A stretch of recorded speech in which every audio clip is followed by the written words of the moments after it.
Hello, everybody. Hello, and welcome to Side Hustle Ideas. I am Bill, the company's expert. Thank you for joining me today. This is the weekly live stream where we talk about side hustles, like the name implies, and all things entrepreneurship. So thank you for joining me today.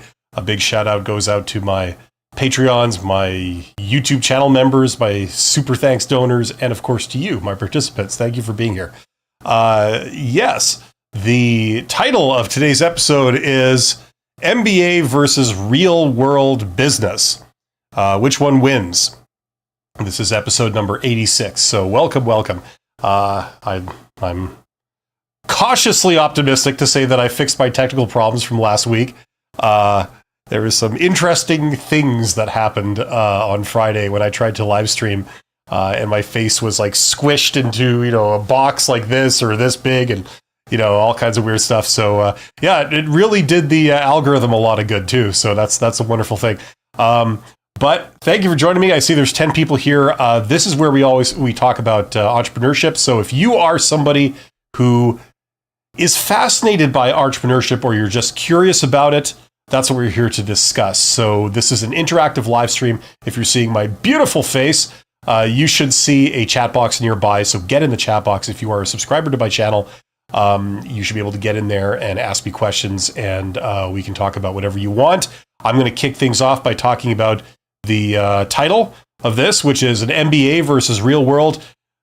MBA is regarded as the gold standard in terms of business education. The big question is, do you need that if you are trying to start a side hustle, or you are trying to start a full-blown, full-time business endeavor of any kind? That's the big question. I myself have an MBA. We're going to talk about that today. As always, I want to extend a live challenge to everybody.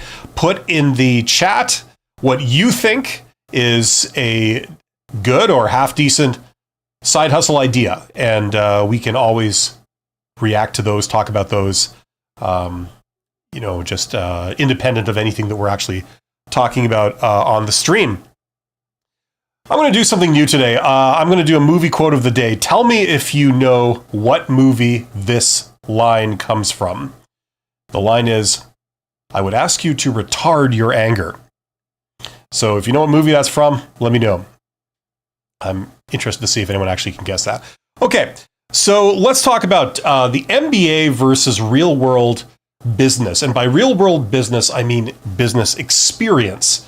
So an MBA is simply a degree. You can go and take that degree, and you could have never, ever done anything in the real world to do with business. You could have never held a job. You could have never tried to start a company or do any kind of entrepreneurial thing, but you can still get this degree. Now, is it sufficient? That's a question. Okay. Some people say it is. Some people say it isn't. On the other hand, you have people that say that any kind of business education is essentially worthless, and that you need to learn everything by doing it yourself out in the real world. Now, is that correct? Some people say yes, other people say no. Let me know what you think about this. I hadn't really given any thought to the structure of how we're going to do this today, but I would like to get your thoughts on this before I just simply give you my opinion on it. But I will just launch in, since there's nothing in the chat yet, I will launch right ahead with what I think of this, and then you guys can react to it. Okay, so as you may or may not know, a Master's of Business Administration is usually a 2-year master's degree, and it differs from most degrees out there in that usually the way it works is that if you're going to take a master's degree, you would have to have a bachelor degree. That's usually the progression, right? You get a bachelor's, you get a master's, and then if you want to be some kind of egghead, then you get a PhD, right? The idea is that people who have bachelors, in theory, they are trained in whatever discipline that is, so they are competent. The master's degree, if you hold that, in theory, you should have mastered that topic, so you are an authority on it. And if you go to the PhD level, you have not just mastered it, but all PhDs are required to do original research. So that means you are a discoverer. You have discovered something new. You have learned something more about some aspect of that discipline that no one in the world has known. You have pushed forward the knowledge, the envelope of human knowledge. That's what you do at the PhD level, okay? So we're not talking about that. We're talking about the master's degree. And business, of course, is the scientific study of how to make money. That's essentially what it is, okay? So if you're going to be an entrepreneur, the question is asked, should I get training on how to make money, or should I just learn everything I know by trying things out and doing it, okay? I'm in the middle ground. I believe that a master's degree in business helps, but it is certainly not the be-all, end-all, okay? And we see two kinds of arrogance out there. At least I do. I've met this face-to-face, where they've been like a foot away from your face. It's fun. Where you get people that insist that they know it all just because they've got a degree, and they disrespect people that don't have that degree. I've also seen people that don't have any kind of schooling on it, but are damn sure that all the schooling they could have gotten would have been absolutely useless. And they know it all, right? And I've encountered both of those individuals before, and it's really, really fun experience. I maintain that you need a bit of both. So, you know, you need the theory and you need the learning. And why do I say this? Because of this. And I've said this before. If you are learning something, you can easily don't even think entrepreneurial. Think like just holding down a regular job. If you want to learn a job, you could simply shadow the person in that job. You could follow them around, see how they do their entire job, ask them to explain what they're doing as they're doing it, and you can gradually pick it up, right? You don't have to be a rocket scientist to do that. It's not brain rocketry, okay? Now, if their job stays exactly the same, you got it covered. You didn't need to go to school. You didn't need any fancy degrees. You can do it. And the people that argue that you don't need to go to school to learn how to do that, they're absolutely correct in my opinion. Here's the problem though.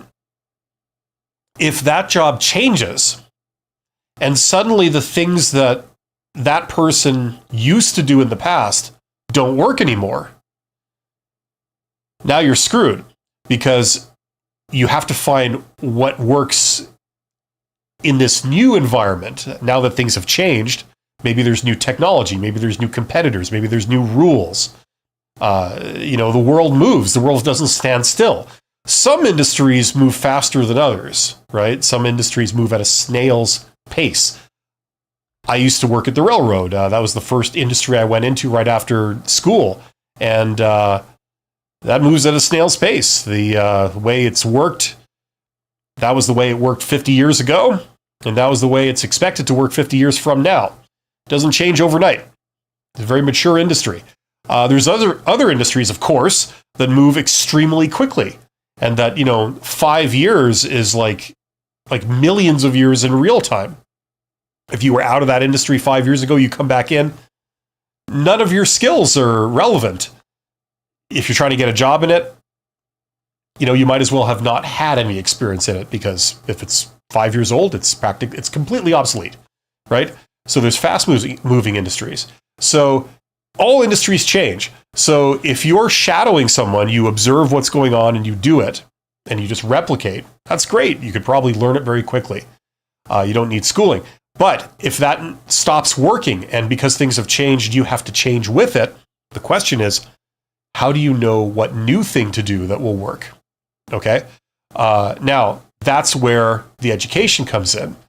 Because the education, in theory, it tells you that, okay, although you've never done this before in this situation, you recognize this situation, and you know that in that type of situation, this sort of approach is the best approach, and that should work. So you can go right to a solution, as opposed to doing trial and error, which is what people who have only learned things by experience, that's what they would have to do, because they don't know what should work. They have to try things, and then they learn as they go, right? That's the general, very, very general rule. So you need both. So that's what I would say.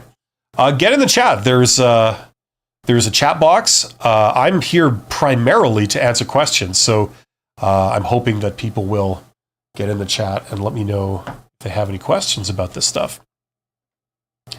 If you are looking for to start a business on your own, a little bit of business education is very, very good, at least the basics.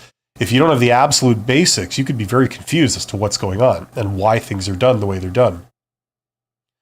Now, if you're starting a business, I hate to say this, but in my experience, I'm an introvert, but a lot of introverts are at a disadvantage because business is formed on human connection, right? At the very minimum, you have to be connected to customers, right? You have to get your marketing message out there to say that, hello, I'm here and I'm offering this, and this is how it works, and this is what it does, right? And you get it here, right? You have to communicate that. So that means you have to get out there and connect with a lot of people. One way or another, you have to connect with them. Even if it's only like posting an ad or something, and then they see it, right? You still have to know enough about them that you know that they would see an ad if you placed it here, and they would respond to a message if you expressed it this way, and you know enough about their situation to realize that they probably would be willing to do this thing that you're trying to get them to do, right? So you still got to connect with people and understand. Of course, you got to connect with more than just customers. Usually you got to deal with suppliers, and you're connected to competitors in a way, and there's all kinds of others, right? So connection and understanding what's going on and communication are very, very important. So introverts can do this, that's the thing. Introverts can connect and can communicate just as well as extroverts. It's just that it's an energy draining experience for them. But if you're passionate about what you do, that can overcome this. I see there are 30 people. If you're watching this right now, get in the chat. Hopefully there isn't some weird technical problem going on with the chat. But get in the chat. Let me know what's up with you, what you're wondering about, and I will do my best to speak to that as it pertains to business and entrepreneurial type stuff, side hustles, that kind of thing. Post in the chat. Let me know what your side hustle idea is, or a side hustle idea that you think is either good or okay. Post that in the chat and we will react to it. Yeah, so there you go. Okay, MBA versus real world business. Now, the debate has also been sparked, incidentally, too, about if you are doing a side hustle, if you're doing an entrepreneurial type thing, do you need business education? Do you need either an MBA or something equivalent, right? That's the big question. And there's a lot of... I'm not really on LinkedIn much anymore, but I used to be. And I remember in the feed, you'd get all kinds of stuff. And I'm an old guy, so I don't really understand social networking as well as a lot of other people. I get that. But it's like my feed after a few years ended up being just random stuff. And it's like that when I go to Facebook too. It's like my feed is just random stuff. It's not the people you care about. It's just all kinds of stuff. People you're not connected to, things they're trying to promote to you. I don't know if you guys get that too.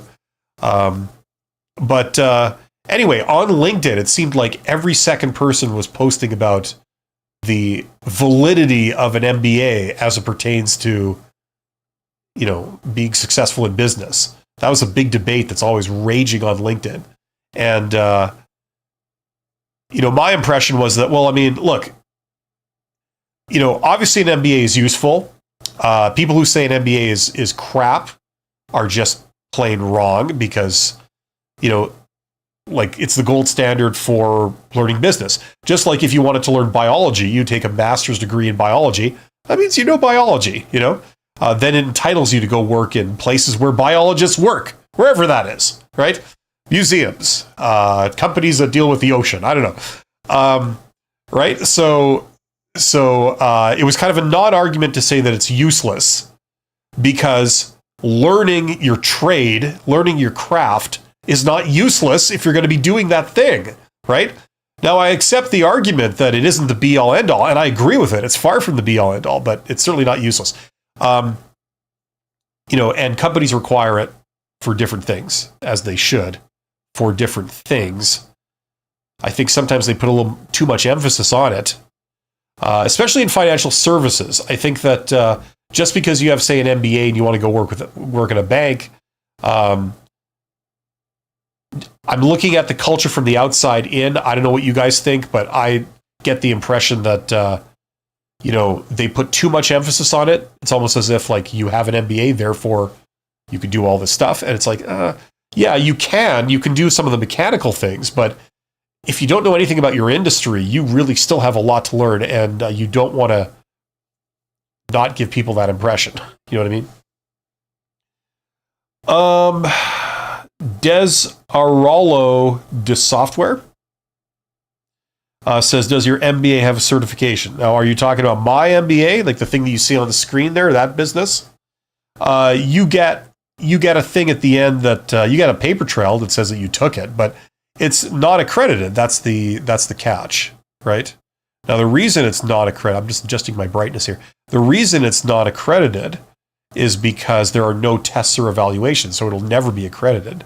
And that's intentional, because if you just want to skim the material, a lot of people do. If you want to be an entrepreneur, for example, you might not want to go in depth into accounting. You know what I mean? You're maybe not interested in that.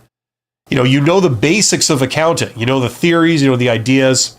Great. You don't need to write really in-depth exams and do all kinds of assignments on accounting necessarily, right? Other people, they want to learn that. They want to go that far, but not everybody, right? So the way I structured my course is that it's actually not a course, it's technically a program. You can go really in-depth if you want.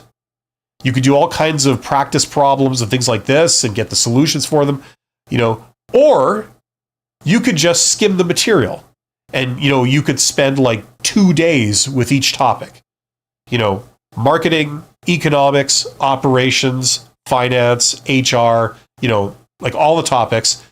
You could spend 2 days on them, get a real sort of cursory overview. And, that's fine for some people. That's what they're looking for, And if you're paying $100 for it, you're not going to expect like the earth and the sky, like to go like really, really in depth for months or years, right? Some people, they want to go in depth. Now, if you do go in depth, you will cover all the material that you will cover in a brick and mortar MBA. Okay, so you learn exactly the same stuff. And that's because you're using the same source material. You're using all the textbooks from the programs, right? So this will give you the knowledge, right? And that's my goal. I'm not trying to compete with universities. This will give you the knowledge. And with the stuff that we're talking about here, which is entrepreneurship, I mean, who are you trying to impress with educational credentials? If you're your own boss, you know what I mean? And you make your own money without needing an employer, you know what I mean? Trying to impress people with a fancy degree really doesn't enter into it. So that's the purpose of my course. That's who it caters to, okay? Now, you do get something at the end, so you could say, okay, I've got an MBA, but it's unaccredited, okay? I think the United States eliminated their Department of Education or something, didn't they? So it wouldn't be accredited even if you could be, from what I gather. I'm not sure how that works now, but not in the States anyway. So that's the deal, if that answers your question. But, yeah. Get in the chat. Give me some questions. I'm here to answer your questions. I'm here to sort of kick ideas around with you guys if you have questions. I was the CEO of a company. I've started several companies. And I think entrepreneurship is a fascinating topic. I think it opens up a lot of doors for people. And the reason why I cover it on this channel is because it's an alternative to getting a job and working for an employer, right? And I think it's an awesome alternative because there's a lot of people out there, and understandably so, they work as employees, and that's fine. If you're a specialist in some area, hey, it's like all your brain power, all your memory is all taken up with the content of that particular discipline or skill. Great, right. But there are other people out there that, it really doesn't benefit you to not know how to make money, not know how to turn your value into cash yourself, right? And instead, you have to go to another party, an employer, and say to the employer, look, I don't know how to turn my value into money, but I understand that you do. So I'll tell you what, I will offer you my services and my value, and you will make the money. You will turn it into money for me. You'll make a whole bunch of money. This is the amount of value I generate, right? And you will make cash out of it, and you'll take a cut. So you end up giving me about this much, right? And that's fine for me. That's plenty. I'm good with that, right? It saves me from having to learn how to make money myself, how to turn my value into cash directly, right? Now, for some people, that has a particular calling, right? They hear this and they think like, wow, that's fascinating. If I could learn how to make money and turn my value into cash directly, there would be a couple of advantages. First of all, I wouldn't be dependent on an employer to make money. That'd be the first thing, okay? Secondly, a lot of people don't have very satisfying jobs. They're not content in their job. They find that what they do most of the time is useless, pointless activities that don't do any good, right? Well, if I was in charge of myself, I obviously would cut out all of those activities, and I'd only focus on things that I felt mattered and cater to me, to my strengths. So the thing that I did well, I could do that all day long, right? That's the idea. So I'm much more efficient.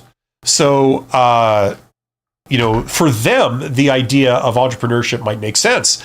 And also you get people that have great ideas, or they see opportunities, but they don't know how to exploit that. They don't know how to say, turn that into a thing where they can make money off it. And that becomes their job, right? So I think this is a fascinating concept. I'm not into business where people like learn like a little teeny tiny cog in the machine, especially finance people.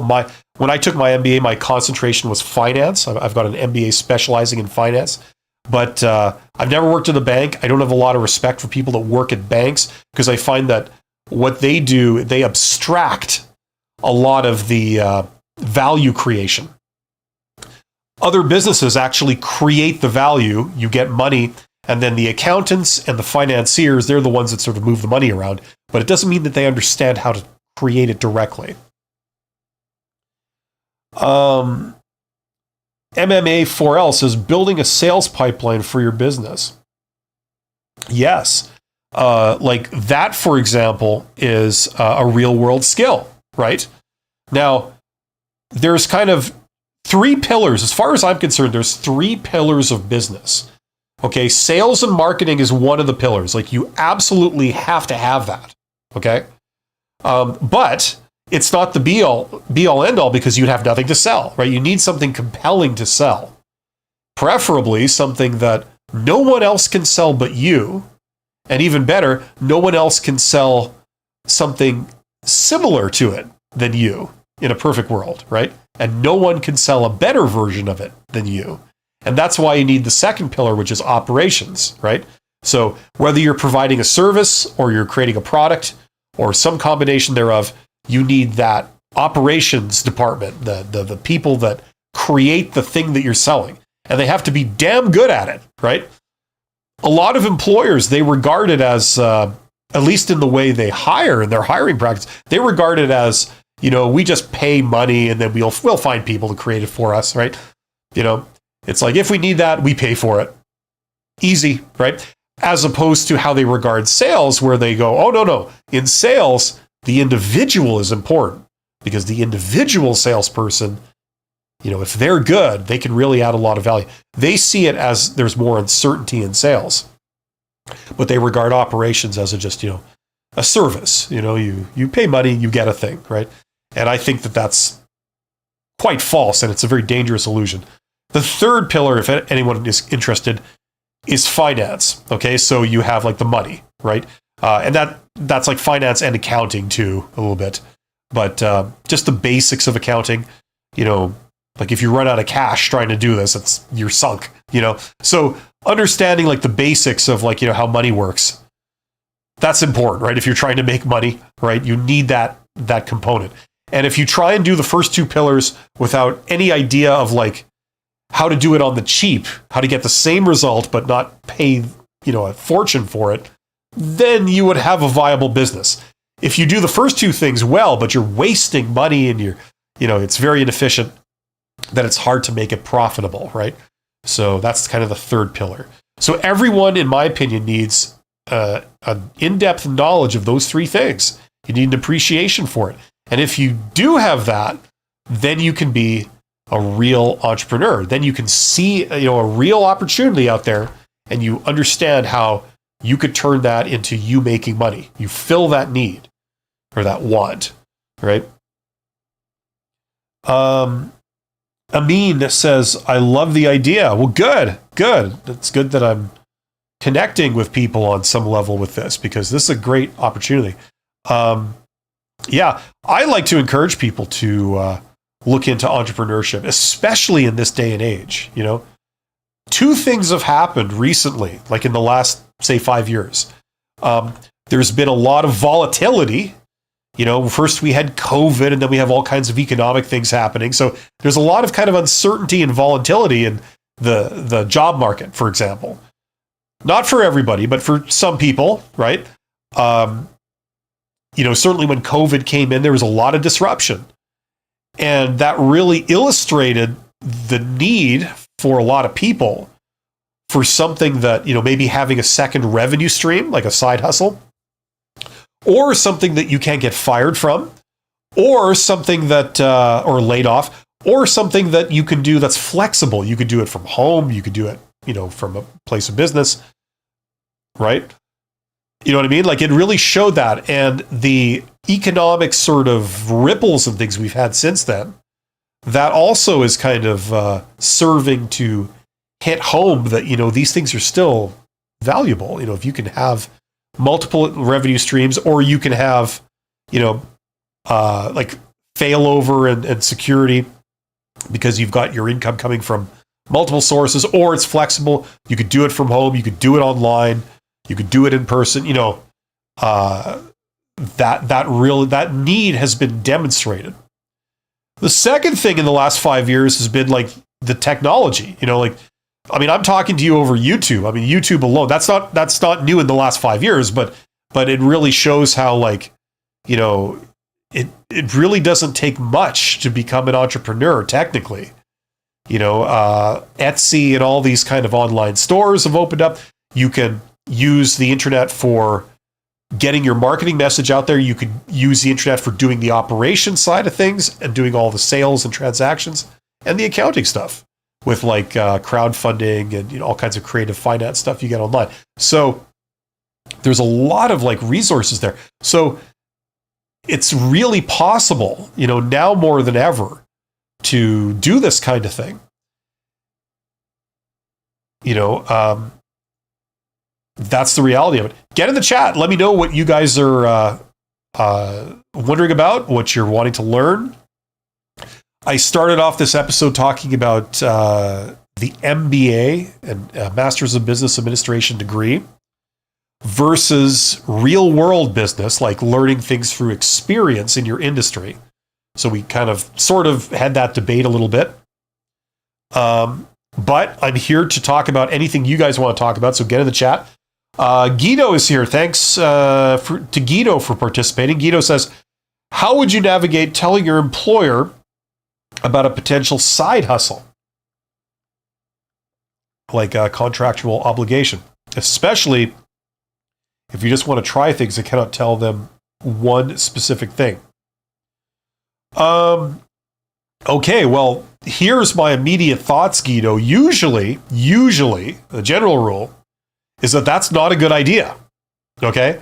Employers don't like side hustles. They don't like the fact that you're doing something on the side, because there's multiple reasons for that. One is that now they see that, they suspect, okay, you're maybe not loyal to us anymore. You got your own thing going, right? And we all know that if you ask someone to choose between this thing that, like a job where they tell you what to do versus their own creative venture, right? Where they've created the whole thing themselves. Presumably they really want to do that. And they're their own boss. You really think they're going to choose that over you? What's probably going on there is that they're doing their own thing, and that's what they really want to do, but they're only staying as an employee because they're making more money as an employee. And the moment that their side hustle or their thing they got going on the side, the moment that takes off, they're out of here. They're no longer going to be an employee. They're going to quit their job. And they're going to do their side hustle full time. If that were to make as much money as their day job, they would probably quit their day job and do their side hustle. That's the assumption. And it's the assumption because it's usually correct. Okay? Right? And what you're doing is your side hustle is you're signaling, this is what I really want to do. Right? And I also have the capability of doing it. Right? I'm not just daydreaming about it. I'm actually going for it. Right? So you become a liability in their eyes. They think, okay, well, we probably can't rely on you because you could leave if your side hustle takes off. You're probably not loyal to us. You're signaling this is not what you really want to do. You're not 100% happy here. So these are very real issues. This is what they're assuming the moment you open your mouth and say, I've got something going on the side. Okay? Now, if I had to disclose this, and like I had to, for whatever reason, if something came up and you had to justify something and you got to say what you're really doing, I would try and frame it as a hobby as far as they're concerned, because you don't want to sort of add risk to your day job. You know what I mean? Like you want that to be as secure as possible while you do your side hustle. The best thing would be to keep quiet about it if you can, but if you're forced to sort of say something, I would try and phrase it as like a hobby. I wouldn't say I make money with it. I would say like I'm an enthusiast in this, and this is what I do, and it's part of a community. We get together, that kind of thing. That's how I would do it. Does that make sense? It's just like the same thing goes incidentally. Like what I usually talk about is job interviews. So the same thing goes in a job interview. You wouldn't disclose that in a job interview because it always counts against you. If you had like a super understanding boss, and you're very close and they knew that, you were very dedicated to your day job, you might be able to get away with it, but it's still a risk. So that's what I'd say about that. Yeah. No, as I was saying before, it's entrepreneurial, stuff is really, really cool. It provides you with many different things. The immediate obvious thing is it provides you with a second, income stream, like a revenue stream, right? That's the obvious sort of thing. If you get it off the ground, it's making you money, right? The second thing is that it's an interesting creative outlet. Now, some people, not everybody, but some people, that's important to them. If they're working as an employee, they might not feel that they really have much say in what they do. They don't have control over what they do. They maybe are not getting a sense of gratification out of their job, right? I mean, tell me if you've ever experienced that. You know what I mean? And, a side hustle, not only does it make you money, but, you're in charge. You can do it your own way. So if it's born out of something you're passionate about, it allows you to indulge in this like hobby or whatever, but like you're turning a hobby or an interest or a passion into something that makes you money. Now, if you're very successful at that and it makes you a lot of money, you could replace your day job with the side hustle. The side hustle becomes your primary source of income. And, you get to do this thing that you're passionate about full time. Like for a lot of people, that's like a big reason to do this, right? You don't have to do something you can't stand just to make money. You could do something that you're interested in. And something that I've experienced is that you might think that something is kind of boring on the outside. you never thought, you never sort of do that because it doesn't really hold your interest. You never gave it a second thought. Well, the moment you can like start to make money out of doing that thing, then it starts to be interesting. You know what I mean? So you'd be surprised how strong that effect is. You know, all of a sudden you're interested in like this thing that you never really cared about before, because now you're making money out of it, right? So that's a very real thing, right? That appeals to a certain type of person. Now, if you're that type of person, you know, hey, this might be a thing for you to look into. And what I encourage, and I've always encouraged, is, you know, you could do this without like risking a lot of money, like your life savings or something. And you could do this without risking your day job or your conventional career, if that's what you have, you know, by just kind of putting your toe in the water and doing something on the side, right? You know, and it's actually good that you do that because you learn the ropes, you learn the way it works kind of gradually, right? If you're going to make any mistakes, you make them on a very small scale and you learn from them. And then after maybe a couple of years or something, now that you really know what you're doing, then you can maybe take it to the next level, and then it can become something that replaces your day job, you know?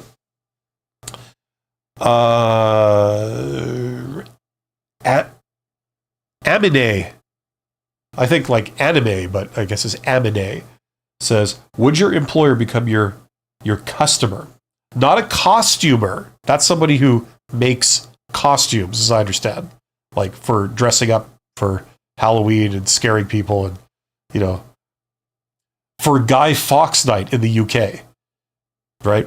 Whereas I understand it, people would wear pants with big pockets, and you'd sneak up behind them and put a firecracker into their pocket without them noticing, and it would go off, they would have a heart attack, and everyone would have a good laugh, you know, that kind of thing. So that's a costumer that makes costumes. A customer says, would your employer become your customer after you resign and focus on your company? How your service will be perceived. Yes, that is a thing that can happen, but that's not guaranteed. Okay, so if you have a good relationship with your boss and with people where you work, you know, and it works better, in my opinion, if you're not like at the worker level. Like if you're a little bit higher, you're a manager or something like that. You know, so you have business relationships. You know, people know that you know your stuff, right? And they see your work. It's almost like leaving to be a contractor.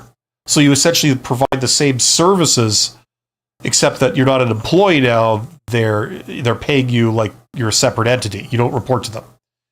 That is a thing. Or you could leave and do something completely different, like, you know, like a different type of work, different type of thing. But you could use your networking connections to your former employer, you know, because a lot of those people they know who you are, they know you do good work, they trust you, they've worked with you for years, and so when you leave and you produce something, they already know you, they trust you, so like it would make sense for you to have them as one of your first customers. Now, if you're going to do that, if that's an arrangement, usually the way it works is that before everything I said earlier about not telling your employer that you're doing a side hustle, okay, that may not apply, because the idea is that if you're doing something related to your day job where you're expecting them to want to buy what you're selling as your entrepreneurial venture, then you would let them know that you're doing this before you leave. You might even want to take them down and show them, here's what I got going. You know how we're in the business of rebuilding engines? You know, we service, like what I did, we service locomotives and stuff, you know, and every once in a while we need an engine rebuilt, right? Well, I'm leaving to start my own engine rebuild operation. Why don't you guys come down and see it? You know, like here, look, see, this is the quality of work that I'm doing here. I've hired a couple of people, and you know, this would really give you guys a good source of engines for cheap. And you know that I know what my stuff, and you know me, and I'm in charge of this. You know, so, you know, something like that, right? So it is possible to do that, but it depends on, your situation. Guido has sent, is that £5 sterling? Thank you very much, Guido. That's very, very kind of you. Says, very down-to-earth response as always. Thank you. You're absolutely welcome. And you ask some very intelligent questions too. So it gives me something. I like that because it gives me something great to talk about on these live streams. So thank you. Ear says, do you see a change in the MBA perception since COVID? No, not really. I mean, listen, there could be, but I don't see it. I don't hang out at universities and stuff like that to see if, the perception is changing. But the bottom line is that it's a valuable thing. It exists for a reason. What I think is stupid about that whole thing is universities charging like astronomical amounts of money, for just to train somebody in an MBA. Because there's a lot of like BS surrounding it, a lot of like, I wish I knew the word. It's like you could take an MBA and you could pay something like, say, $10,000 US for the entire thing. Okay. So maybe 2 years, like $5,000 a year. That's my understanding is that somewhere in that range, that's reasonable. That's what's regarded as reasonable. You're not breaking the bank, right? That's in line with other degrees, right? But on top of that, there are like in the States, like those Ivy League schools, like the 8 schools there on the East Coast, I think, and then there's a couple on the West Coast, and there's some in the middle. They want to position themselves as like, well, you take your MBA with us, and you get way more than just learning the material. You get all kinds of, valuable, intangible business networking connections. That's why we charge $100,000 for our MBA, and it's all just based on like pie in the sky, intangible claims that can't be verified, you know what I mean? And I think that's crap. It's a money grab. A lot of the material that you would learn in an MBA program has been around so long that it's in the public domain. It's like the equivalent of teaching somebody grade 12 mathematics, like 12th grade mathematics. You can hear my voice. My nose is blocked. I got a cold. But it's in the public domain. Would you pay somebody $100,000 to teach you 12th grade mathematics? No. Like you could just buy a book for $10 off Amazon. You could find out what the local curriculum is for high schools. You could find a book on Amazon. Like, here's the curriculum for grade 12 for where you are. Here it contains all the lessons. It contains all the exercises, all the solutions to the exercises, all the tests, everything. Just do this book, read it, do the problems. You'll know it. Now, if you have questions, you could probably find answers online for a lot of things, like how to do math, right? But, it's really not rocket science. Once again, it's not brain rocketry. The vast majority of what you learn in an MBA is just like that. This stuff has been around for a very long time. Do you really need, a professor who has accomplished the world over to teach it to you? No. Do you really need Einstein to teach you grade 12 mathematics? No. A lot of it you can learn on your own. And if you do need an explanation, there's a lot of people that understand it. It's not that hard. There's no mystique to it, So charging people like astronomical amounts of money to like give them an MBA, that's what I think is bad. Now that's obviously obviously that's why I created that, right? $100. And you have access to all the same material. Because basically what I'm giving you is I'm giving you a reading list. And I'm saying here, these are links to where you can order these books for cheap on Amazon. All you got to do is read these books. These are the same books that they're using in the MBA program in places like Harvard Business School. It's like, but they're charging you an arm and a leg, and then the person reading you the book is some, celebrity professor type, right? Now, if you want that, that's fine. But do you need that? No. And there isn't really, to what I see, there isn't really a clear option for a lot of people that They want the knowledge, but they don't need any of that stuff, you know? So that's why I created that. I mean, it serves a purpose. Is it like a replacement for a university MBA? Will it put the universities out of business? No, because there's people that will still want that experience. They will want a very accomplished professor or academic to teach them and to be able to go to with questions. Fair enough. That's fine. You know, and you pay for that. But for some people, they might not need that. So that's what I think. But they treat it like it's this mysterious hidden knowledge, and it isn't, you know? Des Aralo de Software says, I feel like speaking to my boss's boss to tell him my boss is mediocre and that I would do a better job. You know, Des Aralo, you could be right. However, I gotta say, what you just wrote here, okay, that's what probably most people believe about their bosses, right? Now, sometimes it is justified because it's true that maybe your boss is a moron and you could do a better job, you know? But what is often the case, not always, but often, is that it looks easy. It looks simple and straightforward, but you don't see the constraints they're under, the pressure they're under, or what, you know, they have to deliver on. You don't see the directives that they've been given, and you don't see, you know, the full extent of what they have to do. So it always looks easy, but once you're in the driver's seat, sometimes you realize it's a lot harder than you think. Now, I've noticed that where, like, you go on the internet and it's pretty obvious how, like, you know how earlier I was talking about LinkedIn and how, like, in the LinkedIn feed, you get all kinds of crap, including a lot of misinformation about business.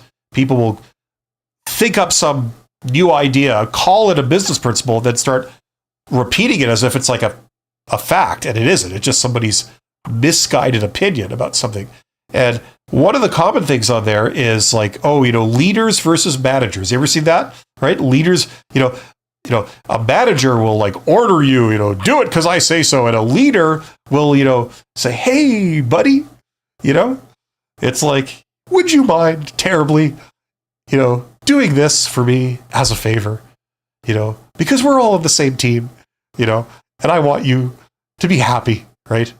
And if you do this, we'll all be happy, you know, that kind of thing. It's like, that's a leader, right? So they have these things. Now, anyone who's actually been a supervisor of a lot of people, okay, and the caveat is that, like, this is not, we're not talking like Google where, you know, everybody gets paid $1 million and everyone's a genius. We're talking about like the real world, right? If you've been a supervisor in the real world, you've been a supervisor at McDonald's, okay, you know, or like the Gap or something, you know that, like, you know, if you try, like, you might have tried that approach, right? And what do you get met with? You get people that abuse it left, right, and center. And what you've learned is that the only thing, unfortunately, that will actually get people to do their job or whatever you ask them to do is to either issue punishments or to be a jackass about it, like get right up in their face and say, you better do this for me, you know, or I'm going to get back in your face, you know. And what you found is that of all the tools that you have to work with, that's the only one that gets any results, right? Look, I'm not saying this as an absolute thing. I'm saying this as an example of this principle here. So what do the employees feel like? The employees feel like, oh, that supervisor is a jackass. And if I was a supervisor, I would do it a lot better, right? It's like, you see how that works? I'm not saying it's always like this, but that's a common situation, right?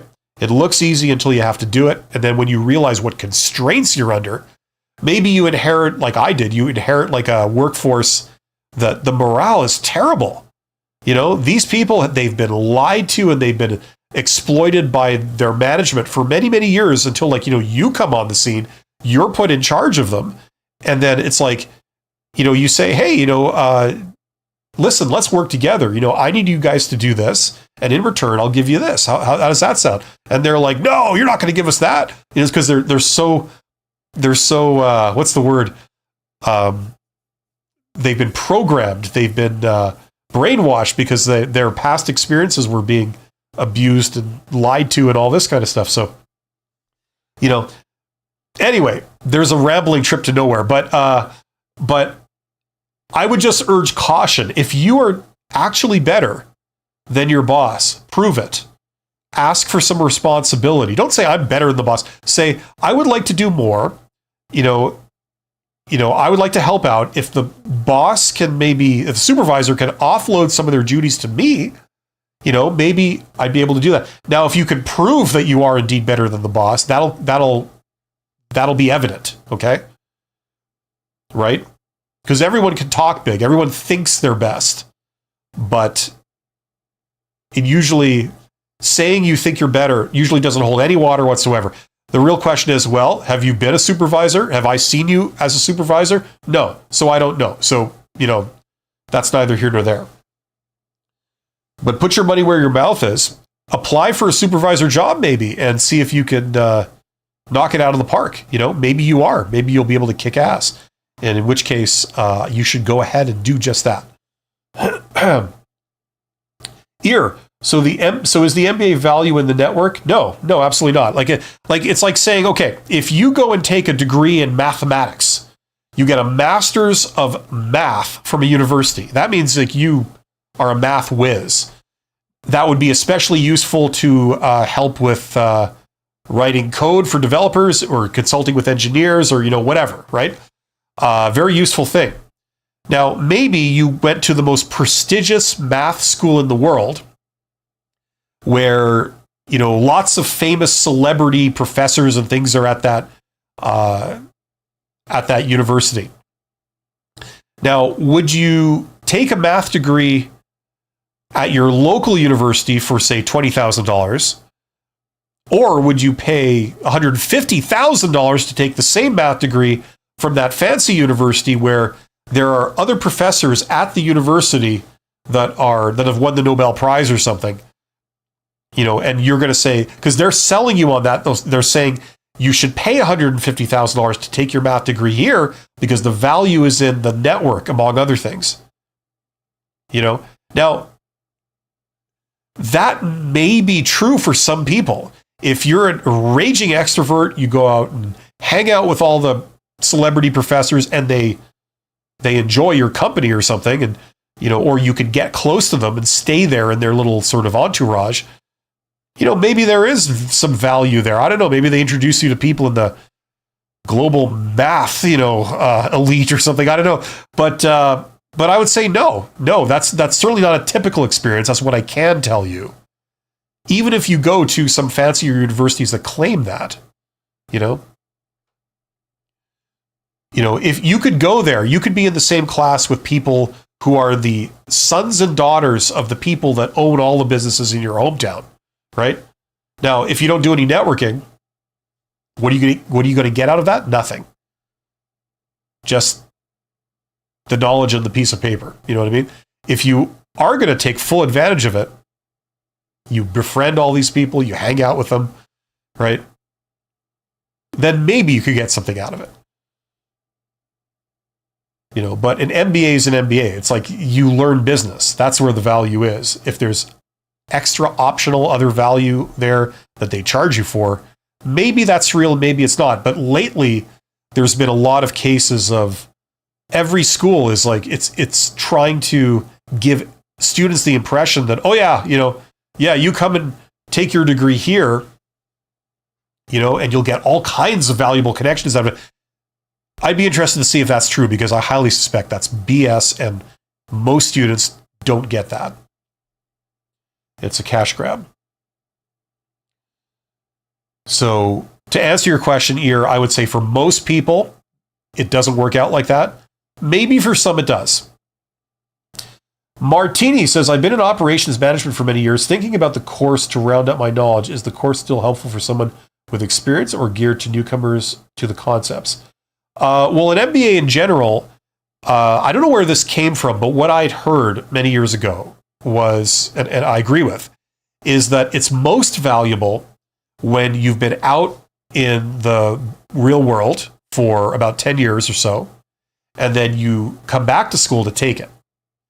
And I remember having a discussion years ago with my boss at the time, who owned several companies, and I worked for him in one of his companies. And we were talking about like the MBA, because I'd gotten my MBA, and he was saying,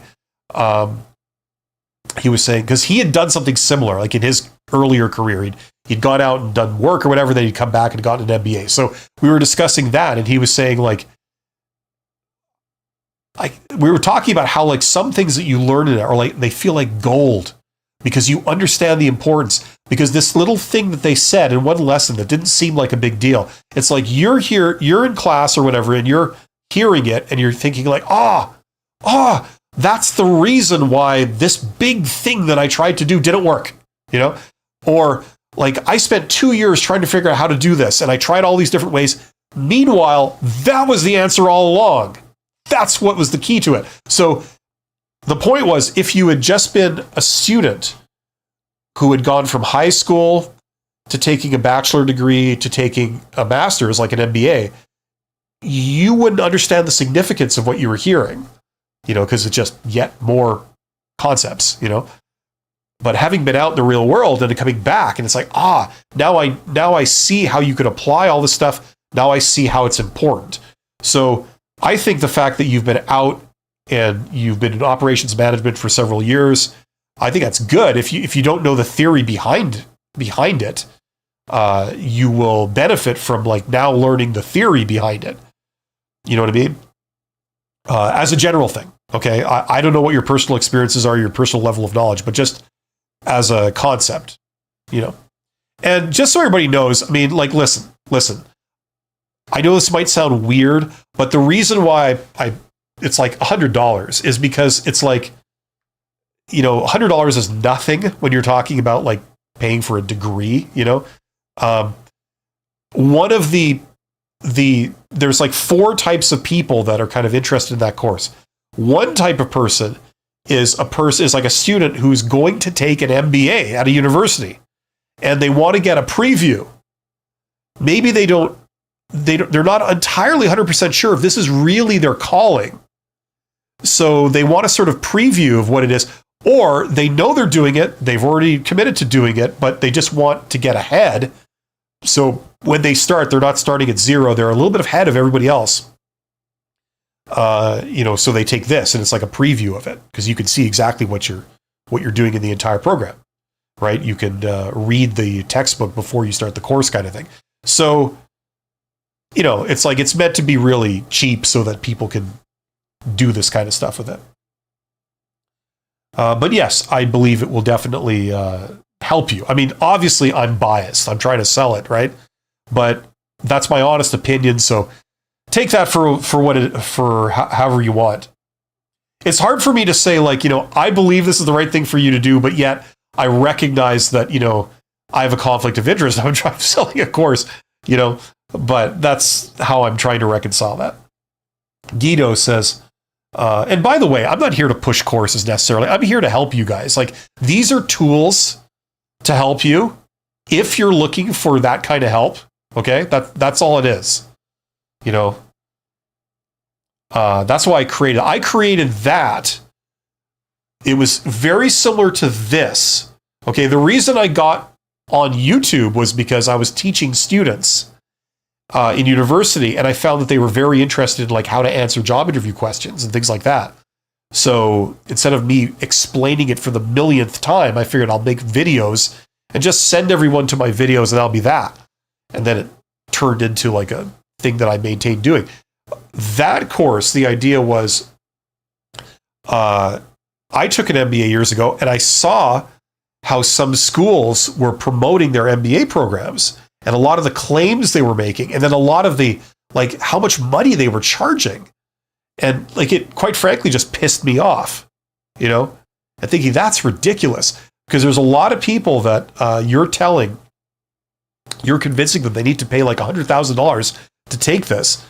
because of all the weird intangibles like networking. You're going to get this powerful network.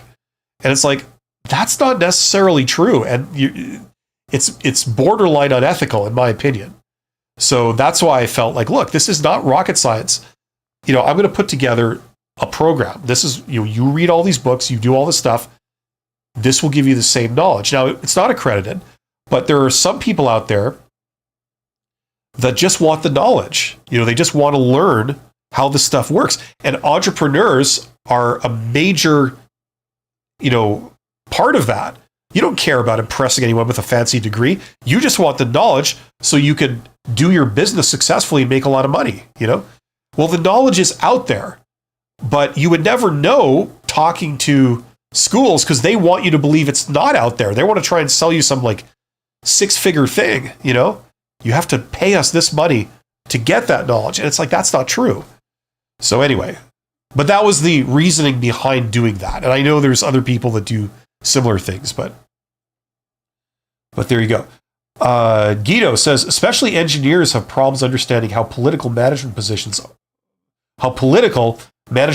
are. That's why some people want solo side hustles, I think, less friction. Absolutely. Yeah, now that's one of the, I've talked about this many times, but that's why I left sort of working for big organizations to work at small organizations. It wasn't just politics. It was like a lot of other things. It's where merit doesn't really matter. Instead, it's about politics and stuff. It's like that's the implication of it. Now, a certain amount of that is just the real world, right?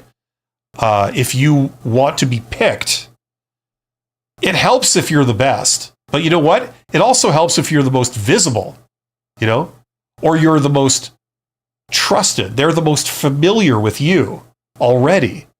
It's a more natural, less risky decision for them to pick you if they're just familiar with you. You're always around. They know who you are. Your name instantly springs to mind, right? You know what I mean? That's just an element of human nature, how humans work, and we could go on all day about how unfair it is in absolute terms. But the reality is that, that's just like everyone does this. The people that complain that it's unfair and possibly rightly so, they also behave the same way too, The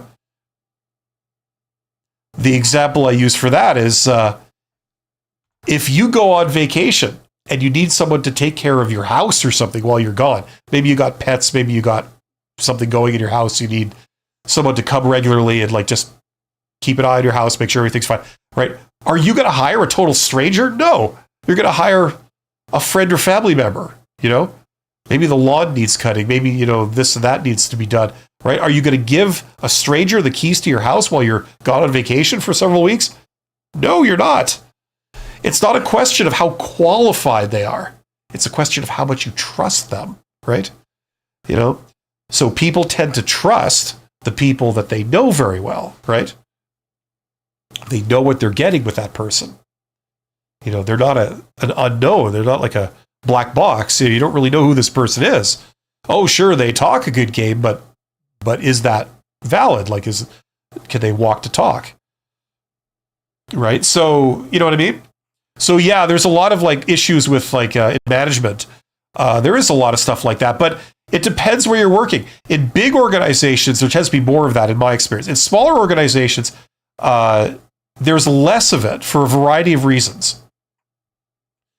And I've never worked in like a family business, so maybe in a family business there might be more. I'm not sure, but it's based on like, can you do your job? Like it's not about politics. It's about like, if you're put in charge of this business unit, even if it's a small business unit, it might be 20 people, but you generate revenue and then you have your costs. So you're like you'd have a general manager in charge of that, right? It might only be 20 people, but you need, it's a self-contained business unit. You make money and you have cost, you have to produce a profit. Now, if you could deliver the goods, if you could like make a profit while, making sure that you're not like tarnishing the reputation of the company and doing a bunch of other things, that's what matters, right?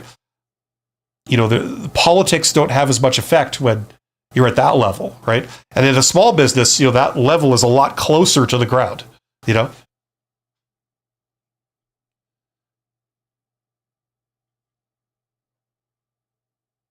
Okay, this moved on me here. So Martini says, thanks. My college education is unrelated. I'm highly skilled in my organization, but looking to move to another company, but feel like this could help me fill in some blanks. Sounds like a fit. Yes. Now listen, in all, like, full disclosure here, I mean, this is what's the word? It's unaccredited. So there's going to be limits in how effectively you can impress somebody with, like, the fact that you've taken one of my courses. You know what I mean? The primary value is its intrinsic value, like is teaching you the knowledge. So you could then presumably apply the knowledge in your job to be much more effective and get better results. And then maybe you get promoted or something, or people recognize you as being more capable or something like that. That would be the way I think it could add value. If you're thinking about the entrepreneurship thing, which is primarily what we're talking about here, obviously it's good. It's good, like, in every way, to know more about business. The more you know about the scientific study of how to make money, the more effective you will be at making money. It may not be the be all end all, but it will certainly help. And that's the other thing about master's degrees in business, because normally in a master's, I started to say this at the beginning of the stream. Normally in the university progression, you take a bachelor degree in whatever discipline, and then that enables you possibly to take a master's degree in that discipline, which enables you to take a PhD in that discipline. It's like a silo, right? But the MBA is kind of very strange, because you could take a bachelor degree in many, many things, but then jump to taking an MBA. So you could take a bachelor in fine art, or a bachelor of animal husbandry, or something like that. And then instead of taking a master's of fine art or animal husbandry, you can then take an MBA, Like, you don't need a bachelor's of business to take a master's in business. It's very strange. It's, I think, the only degree that I know of that's widespread that allows that, So that's another interesting thing. That also shows you how, like, you don't really need more than grade 12 high school knowledge to understand an MBA, really. Like, it helps if you know more than that, but it's not a question of, I won't be able to hack it. It really isn't rocket science. Amide says, entrepreneurs are the one who teach in the MBA. They bring the real world experience to classroom. Yes, and that's good when they have that. It's good when you have subject matter experts also able to bring in their own expertise. That was my experience with academia, by the way. They I got into teaching on the side just kind of as a kind of fun thing to do, at least so I thought. In the beginning, it was fun. Because they were looking for subject matter experts, and I've been out in the private sector for my whole career, and I could speak to a lot of the topics that they were teaching. So that's how I sort of got into teaching. I was like, okay, I could bring my own experiences, and I could illustrate the theory with some real world examples of things. And then what my personal experience teaching was that it kind of morphed. It turned into something not as good. It turned into, like, no, we want to standardize absolutely everything. That means you can't talk about, like, your own experiences as much. You have to teach out of this book, and it's like, well, that doesn't make any sense. Why hire subject matter experts if you're then going to order them to stick to the book, like to a very restrictive degree, So it seemed very silly to me in the end. That's why I stopped doing it.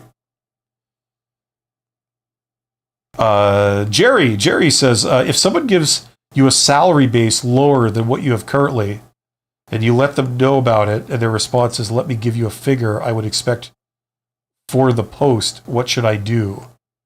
Is this like a how to get a job thing? Here, we're talking, this is the live stream about, like, entrepreneurship and side hustles and that kind of thing. So we're not really talking about salary. I have videos on, like, if you go to a job interview and they say, what are your salary expectations, right? Or they say, what is your current salary? I've got videos on how to deal with those. I've also have another video on when they ask you for your salary expectation, but it's on a form and you can't give an explanation, you can't skip the question, and you have to put a number, right? So go watch those videos. Just do a search, the company's expert, and then whatever your thing is on salary. And I got videos on that. So hopefully that'll help you out there, Jerry. Yeah. Now, get in the chat. Let me know what you're wondering about when it comes to entrepreneurship and MBAs and stuff like that. This afternoon, I have another collaboration live stream with Abby from the YouTube channel Life Work Balance. She is a former recruiter that does a lot of HR work for companies and things like this. And she has a really unique perspective on that kind of stuff. So, like the whole how to get a job thing. So, we do these every couple of weeks, so you can ask questions and you could get her answer and my answer kind of together. So I think it's a really cool thing to do. So if you're interested in that, come back in like, I think 45 minutes, something like that. We'll be going live with that. Yeah, but just to kind of get back to this, maybe we can do some kind of conclusion unless anyone else has any questions. Yeah, I encourage people to learn all you can about business because, then you get more options in life. You can do your own thing. You could turn a hobby into a money-making full-time business that replaces your day job. I know a lot of people, for them, that would be really awesome. They'd like to do it. It's not something you can learn how to do like in a month. It takes a while, but but time is going to pass whether you're learning or not. You know what I mean? So wouldn't it be great that you kind of did some stuff, learned a bit of things, and then after about 2 years, you really had enough to know kind of what to do, at least enough to get you started. And then you took the plunge. You started with maybe a side hustle.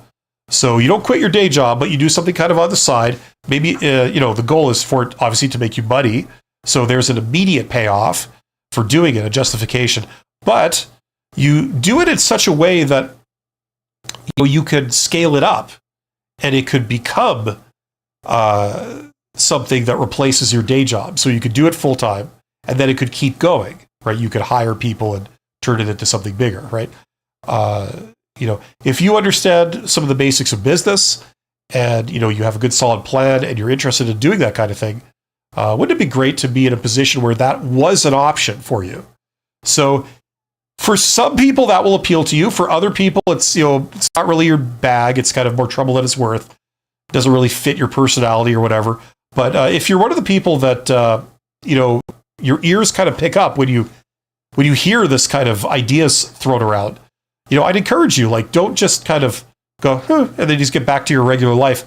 Like, learn, learn a bit about it. Maybe try some stuff, like low risk kind of things. Don't spend any real money, just try stuff and, listen to sources of advice like me and others and, pick up little tips here and there.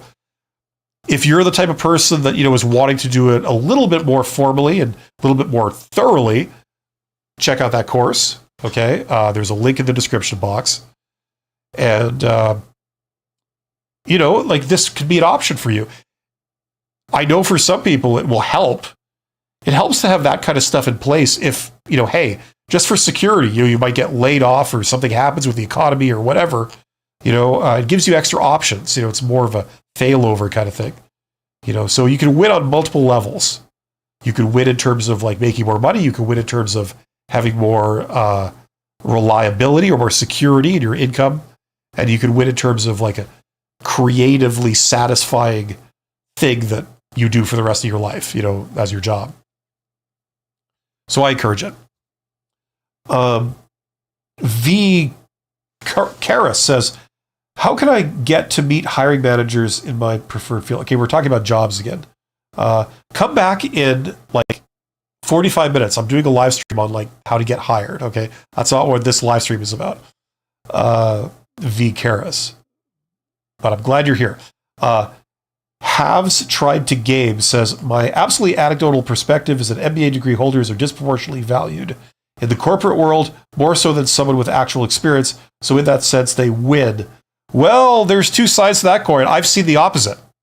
I've seen people that have an MBA degree and they can't get hired, for anything because, they're overqualified if they try to go for like a lower level job and they don't have any experience if they could try to go for a higher level job, so it really depends on where you are and what industries you're looking at, stuff like that. I understand you said it's an anecdotal, and it is anecdotal because we see all kinds of things in the real world. Internet Vibe says, do you think an MBA is worth it? Absolutely. I think the knowledge is absolutely worth it, hands down. Now, some MBA programs, or a lot of them, I would say, a lot of them are imperfect in some way. First of all, if they make you go back to school and you have to be on like a full-time schedule, I think that doesn't work for a lot of people. You have a day job and you'd like to go back to school and add some really valuable knowledge and credentials, but do you really want to quit your job to do that? That doesn't work for a lot of people. The other thing is that the amount of money they charge, I've already gone on a rant once about that today, is ridiculous. Most of what you learn in MBA, it's been out in the public domain for years. Some of it's hundreds of years old. It's like teaching 12th grade mathematics. You really don't need like a celebrity professor to teach it to you. You can order a book off Amazon. Here's the theory. Here's the problems. Here's the solutions to the problems. You do this, you know it through and through. You got to put the work in, but you can do it on your own terms, at your convenience, for a fraction of the money and on a much more convenient schedule. You know what I'm saying? So in that sense, I think that a lot of MBA programs are not really worth the money that they're asking you for. The one thing that they have, though, is that they can give you an accredited qualification. So some employers will value that and they'll hire you on the strength of that, but a lot won't, right? So, you know what I'm saying? Like some will, some won't. So in that sense, I think it's not worth it, but the knowledge is definitely worth it. And that's why I went into the whole spiel about like why I created my course, so that people would have that option too, right? It's like $100. It's like nothing when we talk about, the amount of money you'd pay for these things.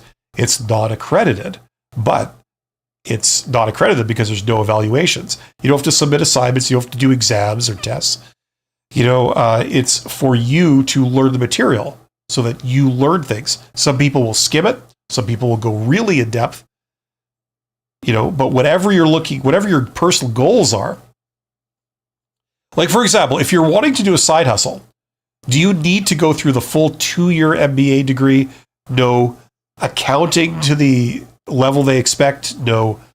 Operations management to the level they expect? No. Marketing to the level they expect? No, you don't need that.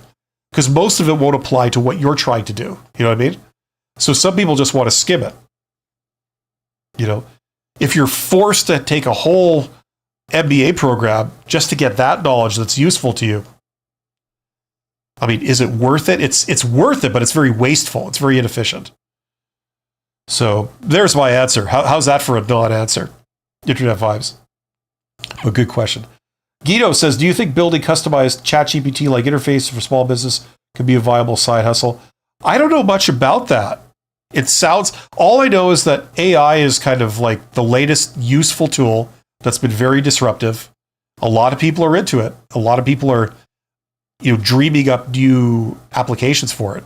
And I know that on ChatGPT, you could go and get like custom GPTs and stuff like that. I'm not sure how that business model works. Like, how do you make money doing it? I know you could do it and just post it, so people could use it for free through ChatGPT. But I'm not sure about the business model. Like, how would you make money off that? Is it a donation thing, or is it like, does it work a different way? So it's got like the first thing. The first thing is you have to do something that people want and need. And people are looking for it. And if you could do something useful that people will really want, then you got the first part of the problem cracked. The second part is like, how do you make money off that, right?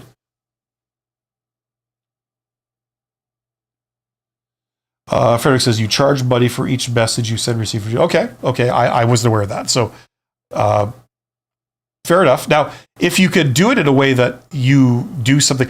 The other thing that I know hardly anything about this, but the other thing that I understand is that there's a lot of different GPTs, right? Like people are writing them all the time, and they do that thing where they say that you don't even have to know how to write code to like create your own GPT. So the last time I checked, there's 3,000 of them in ChatGPT, something like that. So if you had like a special thing, like a competitive edge, right? And there were barriers to entry. You can't just get your next door neighbor's kid to go and do a GPT that like does everything yours does, and they can write it in a day, and there's like no barrier to entry whatsoever, right? They could just, as soon as it is shown to be popular, someone else could just replicate it, and they steal all your customers. You know what I mean? Like those are the next steps, right? But it would certainly satisfy the first step, which is something of value, right? So if you had answers to like those other parts to it, then definitely it would be something it would make a lot of sense to look into. Frederick says these interfaces for small businesses exist already. Yeah, I understand that. For them to search their own contents. Yeah, they definitely exist. But I think for small businesses, there's a lot of market share left. For them all. Listen, one thing that everybody, like I remember the original internet bubble, like in the year 2000, like 99, 2000, 2001. And everybody was freaking out over like, getting to a market first. Oh no, somebody got there first. So I'm sorry, you will never succeed in that market.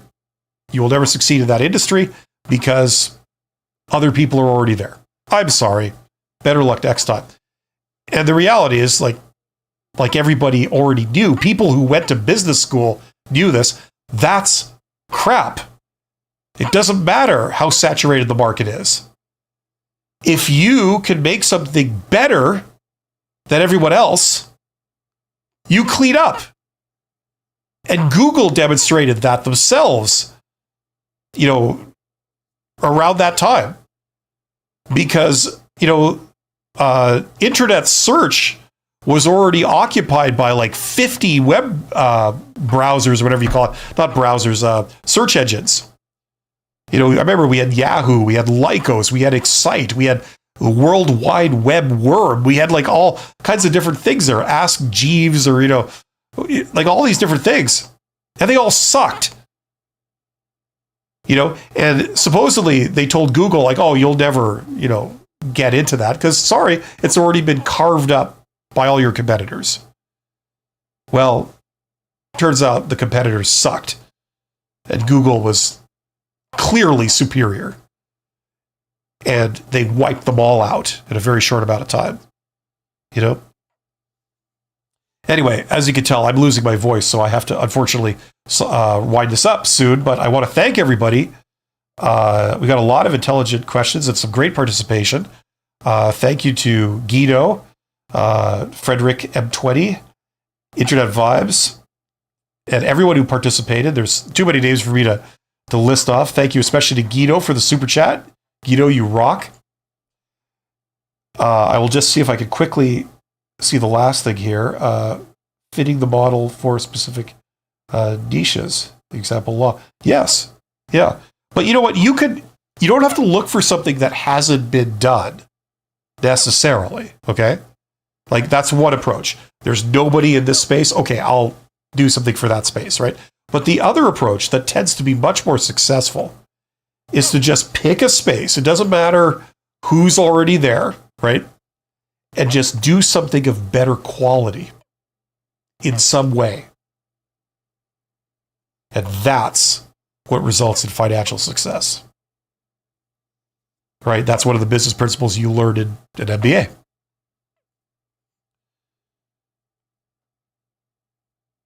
Internet Vibe says there isn't another stream today. Oh, isn't there? There should be. I'll check on that, but thanks for pointing that out. Okay. Thanks, guys. You rock. Hopefully, this has helped you in some way. I do this live stream every Monday, so come back in a week if you got more questions, and I'll be happy to answer and help you out any way I can. In the meantime, check out my course if that's something that appeals to you. You know, best bang for the buck around. And I will be back in about half an hour with another live stream, but on how to get a job and stuff like that. So take care of yourselves and best of luck.